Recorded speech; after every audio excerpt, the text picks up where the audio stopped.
मौर्य के बाद और अशोका के बाद जिस तरह दो धर्मों के बीच लड़ाई रही, बौद्ध धर्म हिंदू धर्म में, पुष्यमित्र शुंग ने षड्यंत्र से मारा। उसके बाद में एक बौद्ध भिक्षु का सिर लाओ 100 दिनार ले जाओ। ये है हमारा 5 नवंबर को रामलीला मैदान की रैली, और संविधान बचाने के लिए, आरक्षण बचाने के लिए ईवीएम के ऊपर प्रतिबंध लगना चाहिए। उच्च न्यायपालिका में हमारी भागीदारी होनी चाहिए, और सबसे ज़्यादा प्रमुखता संविधान बचाने को। संविधान खत्म हो जाएगा। मायावती जी जुबान खोल सकती हैं। मायावती जी ने 2022 के उत्तर प्रदेश के चुनाव में कहा कि समाजवादी पार्टी न जीते चाहे बीजेपी और जीत जाए, और जब नया संसद का उद्घाटन पूरा मंत्रों और सब पूजा से शुरू हुआ, मायावती जी ने समर्थन दिया था और बधाई दी थी। वो कहाँ से, उनका क्या लेना देना पेरियार के आंदोलन से, अम्बेडकर के आंदोलन से? वो जुबान खोल सकते हैं? वो तो आप रूल आउट कर दीजिए। उत्तर प्रदेश में 4 कोनों में 4 उपचुनाव हुए, चारों में बीजेपी हारी है। घोसी का चुनाव तो वो जनता लड़ी है, जनता लड़ी है, वरना 2 दर्जन मिनिस्टर, 5 दर्जन एमएलए, 2 चीफ मिनिस्टर आरएसएस के कैडर मिलकर के भी नहीं जीत पाए।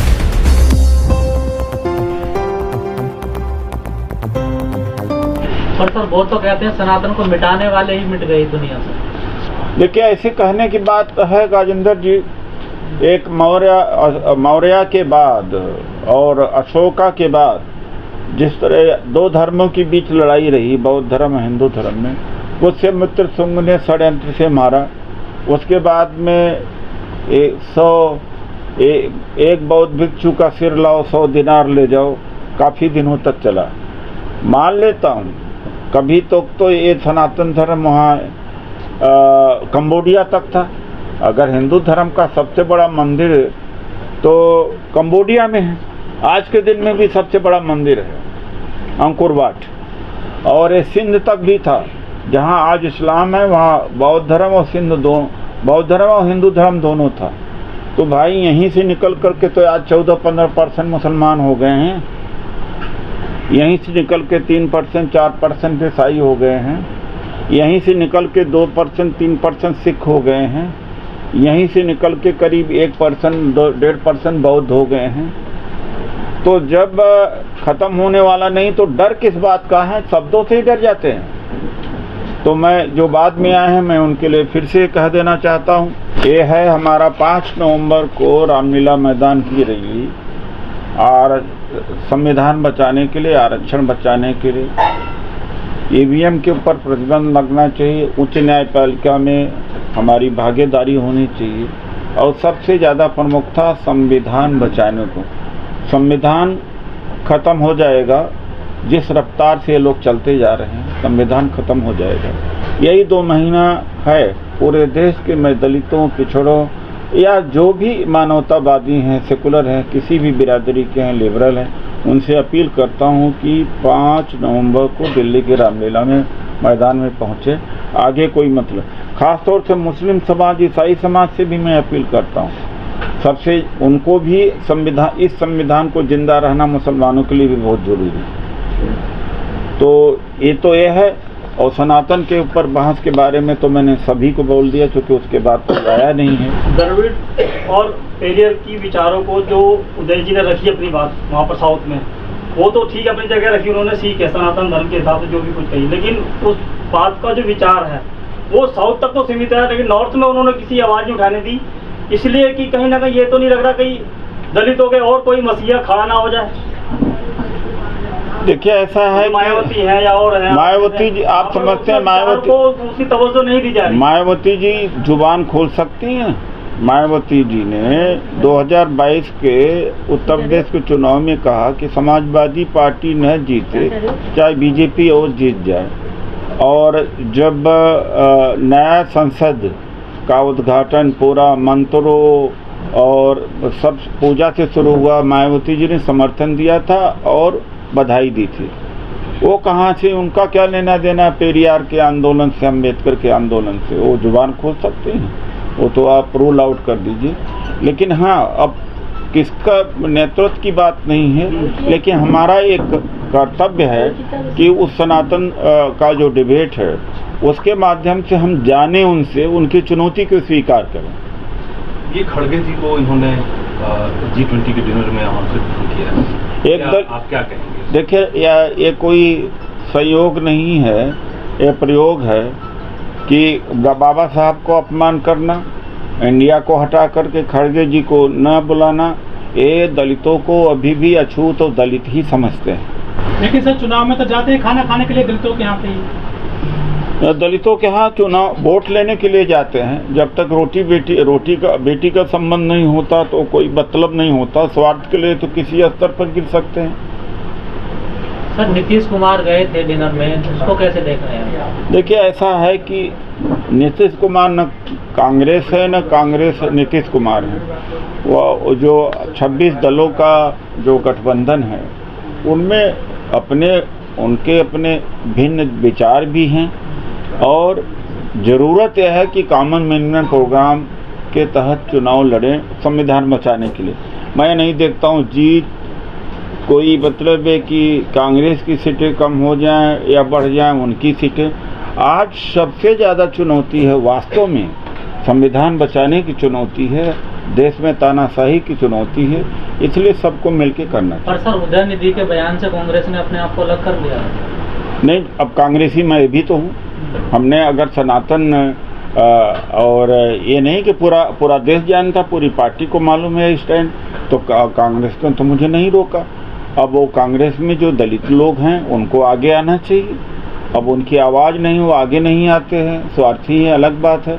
हमने तो उनकी चुनौती स्वीकार करी है। ब्रिटेन के प्रधानमंत्री ऋषि सुनक आए, उन्होंने कहा हम हिंदू हैं, वो मंदिर भी गए और हर एक जगह पर जाके हिंदू भक्तों और बीजेपी RSS को शर्म से डूब मरना चाहिए। जब सोनिया गांधी जी को प्राइम मिनिस्टर बनने की बात आई थी, चर्चा ही थी, तो सुषमा स्वराज सिर मुड़वा रही थी, और कोई इनको कहता है जर्सी गाय। विदेशी अभी तक कहते रहते हैं, किस मुंह से ईसाई देश में, इंग्लैंड एक ईसाई प्रधान देश है, ये गौरव की बात करते हैं कि एक हिंदू होते हुए प्राइम मिनिस्टर है। इनको शर्म से डूब के मर जाना चाहिए। सर, पार्टी से ज़्यादा मीडिया गौरव करती है सर। मीडिया ज़्यादा करती है। इसी मीडिया को, इस भाड़ मीडिया को देखना चाहिए किस तरह से उछल के बात कर रही। यही भाड़ मीडिया आज भी ये कहती है डिबेट में कि राहुल अपने नानी के घर गए हैं। यही मीडिया कहती है। अभी तक उनको ओबामा अफ्रीकी मूल के आदमी को अमेरिका में राष्ट्रपति बना दिया गया। यहाँ पर कि मुसलमान को अगर जिस दिन प्रधानमंत्री बना दें या ईसाई को बनाएं, तब पता लगेगा, तब इनको गर्व करना चाहिए सुनक के ऊपर। सरकार बदलनी पड़ेगी बस, और कुछ। सर, दूसरी बात, ये जो आप रैली कर रहे हैं 5 तारीख को, इसमें क्या लगता है कितनी संख्या में लोग उपस्थित? आह्वान है, आपसे भी सहयोग है और उम्मीद है कि लाखों लोग आएंगे। ये बताइए कि G20 में इतना सारा रेहड़ी पटरी वालों को हटा दिया गया, लॉकडाउन की स्थिति थी और इतने घर तोड़े गए हैं, इस पर आप लोगों ने कोई आवाज़ उठाई? वो लोग भी तो बहुत। भैया, ऐसा है कि जनता इस देश में धर्मांधता के नशे में है। महंगाई इतनी बड़ी है, पार्टियों की हालत है कि पार्टियां अपना पैसा खर्च करके जनता की समस्याओं को, जनता को लेके आते हैं। क्या इनको नहीं होना चाहिए? ये प्रताड़ित हो रहे हैं। सुनिए भाई, एक कड़ा संदेश जनता को देना चाहिए कि 5 किलो राशन पर मस्त हो, तुम साथ नहीं दोगे तो तुम्हारे बच्चे पढ़ नहीं पाएंगे, स्वास्थ्य ठीक नहीं होगा, देश की अर्थव्यवस्था ठीक नहीं होगी। हम कितना करें? मीडिया हमारा साथ, मेन स्ट्रीम मीडिया साथ नहीं, आप सहारा में। उनके पास पैसे का, पुलिस का सारा तंत्र है। हमारा प्रयास में कोई कमी नहीं है, लेकिन जनता को भी तो जगाना पड़ेगा। उदित राज जी, खासकर ये बताइए कि क्या ये जो घर टूटे हैं लोगों के, जो रेहड़ी पटरी वालों को नुकसान हुआ है, उन पर कुछ आप लोग वो कोई दिखाई पड़ रहा है? वो तो कहेंगे, वो भी मोदी भक्त बन जाते हैं। नहीं, बहुत प्रोटेस्ट उन्होंने किया। अरे ऐसा हम भी जानते हैं कितना। मैं कल आ रहा तो कई लोगों से पूछा ये सारा चीज हमने। तो ये जनता को भी सोचना पड़ेगा कि हमारे साथ इतना अन्याय हो रहा है, जनता भी तो निकले। तो विपक्ष की भूमिका क्या होगी फिर, ये बताइए ना। अरे भाई, विपक्ष की भूमिका देखिए, ऐसा होता है कि नेहरू जी चाहते तो एक पार्टी सिस्टम होता, उस समय वो स्ट्रेचर था।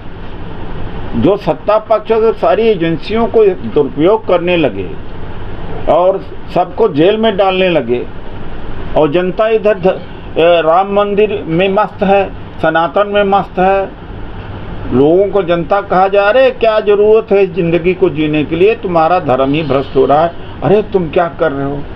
यह भी एक स्थिति है। हम विकट परिस्थिति से चल रहे हैं, हम लोग प्रयास करते हैं, ऐसी बात नहीं है। उदित राज जी, G20 के बीच में घोषित उपचुनाव का परिणाम भी आ गया, इसमें क्या प्रतिक्रिया होगी आपकी? इंडिया अलायंस के तरफ लहर चलना शुरू हो गई, मैं इतनी कह सकता हूँ। वो चुनाव सेमीफाइनल था, और इधर उत्तर प्रदेश में 4 कोनों में 4 उपचुनाव हुए, चारों में बीजेपी हारी है। घोसी का चुनाव तो वो जनता लड़ी है, वरना 2 दर्जन मिनिस्टर, 5 दर्जन MLA, 2 चीफ मिनिस्टर, RSS के कैडर मिलकर के भी नहीं जीत पाए। ठीक है, थैंक यू। धन्यवाद।